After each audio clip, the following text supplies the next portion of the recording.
1K1 TV1. Waktu awal sekali kita harus di swab. Terus sekarang biayanya 3 juta. Berapa lagi yang nggak digunakan tuh? Iya. Yang tidak terpakai? Dan buru-buru langsung impor, mesin Pokoknya nggak itu ada langsung dia beli. nggak ada orang ahli yang dilibatkan, yang namanya health technology assessment.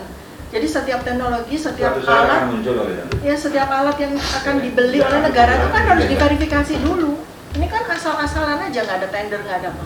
Atas nama kepanikan. Alhamdulillah aku nggak vaksin sama sekali. Vaksin, coba. Iya. Kita ini dari tahun 1900, Bio Farma itu sudah menjadi produsen vaksin dari sejak zaman Belanda. Jadi bikin vaksin yang semacam Sinovac itu sesuatu yang sangat mudah. Kenapa sampai hari ini nggak ada vaksin produksi Indonesia? Yang dari Erlangga ya? Dari Iya loh, itu kan gampang. nggak jadi sampai sekarang. Iya. Kalau Bio Farma nggak usah harus nunggu yang pemerintah, nggak usah harus nunggu yang hasil dari Erlangga atau dari Undip atau dari Gajah Mada, nggak usah. Bio Farma ambil virusnya langsung bikin. Nah Sinovac itu kan begitu, virus vaksinnya. Harus beli dari luar. Itu kenapa sampai sekarang Indonesia tidak serius ya pemerintah memutuskan untuk Memproduksi vaksin sendiri. Apakah itu karena tekanan internasional di mana ini juga dikuasai oleh mafia virus dunia, ataukah memang Indonesia secara teknologi sebenarnya kan mampu? Sangat mampu, lebih dari mampu. Itu lebih karena cermin itu ya, mafia global. Menurut saya, karena saya kan mendampingi Profesor Amin Subandrio, saya dorong beliau kan untuk segera vaksin merah putih yang bikinan Eichmann itu, tinggal nunggu sedikit lagi kita sudah tahu genomnya. Setidaknya ada 4 lah. Apa yang terjadi? Begitu Eichmann sudah sampaikan bahwa mereka siap memproduksi, apa yang terjadi? Eichmann-nya dibubarkan. Iya. Coba. Apa nggak itu? Iya, tangan-tangan yang luar biasa. Dan lucunya sekarang pemerintah mau bikin lembaga penelitian biomolekuler itu udah kadaluarsa. Yang namanya ilmuwan Eichmann itu, waduh, ada 200 ilmuwan ahli virus di Eichmann. Sekarang dijadikan satu, dipimpin oleh Profesor Megawati. Dan yang 200 itu kasihannya nyebar kemana-mana nggak ada, dan mereka balik lagi ke negara tempat mereka belajar loh.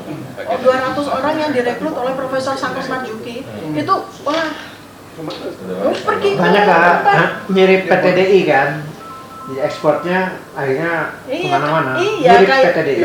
persis seperti Ada kira-kira 150-200 peneliti yang sudah proven ya, punya kemampuan internasional, lari semua. Balik lagi. Drain udah. Itu kekayaan. Balik lagi ke tempat. Tapi anehnya ini sebenarnya ada proksi dalam negeri ya yang kira-kira jelas punya keuntungan. Konsep ekspor itu memang sudah. sepertinya ada proksi dalam negeri yang memang Bekerja. Bukan sepertinya, memang ada proksi. Ada Termasuk proksi, ya. perubahan pergantian undang dasar itu juga proksi. Iya. Kita itu menjadi 20 negara terbesar terinfeksi COVID loh, 20 loh, 20 besar loh. Tapi itu diuntungkan sekali loh. Ya, hilang uang maksudnya. Ini dan nyawa nih. Waduh, kita tinggal istri, tinggal istri kata COVID. Iya. Oh, iya. Ya, untung sekarang udah dapat jodoh lagi. Di tahun 2020 Pak. 2021. 2021, Iya. waktu Delta ya. Tapi kita akan coba satu keluarga kena semua. Mau bikin apa? Apa dibilang dokter ikut aja. Ya itu kan atas nama. Nggak bisa balik lagi. Untuk mendesak pemerintah membuat kebijakan sesegera mungkin untuk kembali kepada Undang-Undang Dasar 1945 dan Pancasila. Saya khusus terkait dengan domain saya sebagai ilmuwan dalam bidang kesehatan kedokteran, memang merasakan dalam ranah akademisi, ilmiah maupun praktek kesehatan di lapangan sesuai dengan perubahan yang terjadi pada Undang-Undang Dasar 45 sejak tahun 1999 sampai 2002 itu memang akhirnya arahnya itu menjadi individualisme dan liberalisme. Ditambah lagi dengan ancaman dulu sebelum ada Undang-Undang Kesehatan 2023 yang semakin mengedepankan potensi tentang individualisme dan liberalisme dalam praktek kesehatan nantinya, dengan adanya potensi masuknya tenaga-tenaga kesehatan asing, baik itu dokter maupun nakes, yang tidak ada filter, termasuk juga fasilitas kesehatan seperti rumah sakit asing yang nanti mungkin akan bisa didirikan dengan lebih bebas lagi. Sementara dulu sudah ada akta-akta yang sudah ditandatangani. Bagian dari Indonesia sudah setuju dengan akta-akta, dan memang pada waktu itu terkoridori dengan masuknya penanaman modal asing dalam bidang pelayanan kesehatan, termasuk rumah sakit dengan modal asing. Tetapi dengan adanya Undang-Undang Kesehatan 2023 ini maka akan semakin liberal. Dan untuk itu maka salah satu pagar, salah satu pilar yang bisa mencegah dan sekaligus mengendalikan liberalisme dalam bidang kesehatan ini adalah kita kembali kepada Undang-Undang Dasar 1945. Karena dengan kita kembali ke Undang-Undang Dasar 1945, maka nanti salah satu pilar utama dari masyarakat dan rakyat Indonesia, yaitu kesehatan, itu akan lebih terasa keadilannya bagi seluruh rakyat Indonesia. So kalau kita tidak kembali kepada Undang-Undang Dasar 1945, maka keadilan itu tidak akan terasa.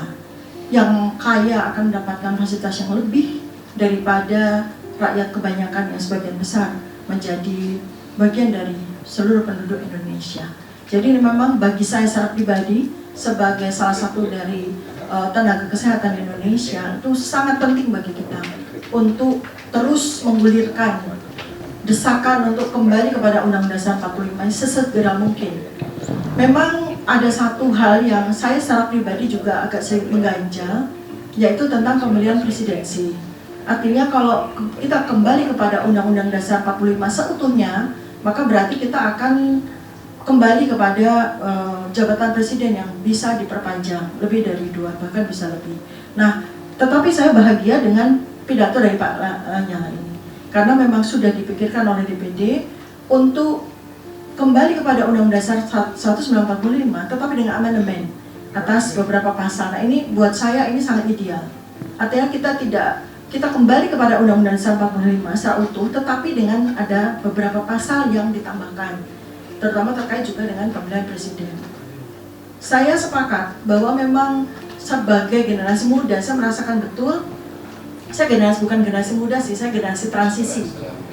Generasi transisi yang merasakan masa-masa pemilihan presiden tidak langsung yang diwakili oleh MPR, maupun yang merasakan sebagai pelaku pemilih presiden secara langsung.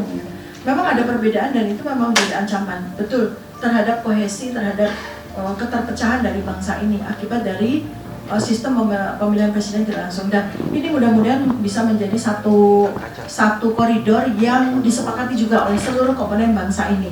Kita kembali kepada Undang-Undang 45, tetapi ada amandemen terkait dengan hal-hal yang memang secara situasi terkini itu bisa terakomodir dalam amandemen itu.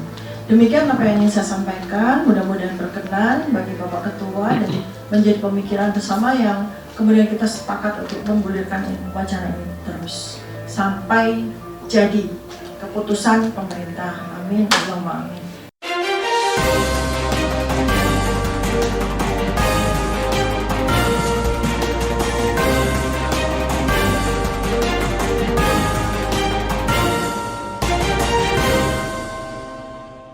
One Kawan TV 1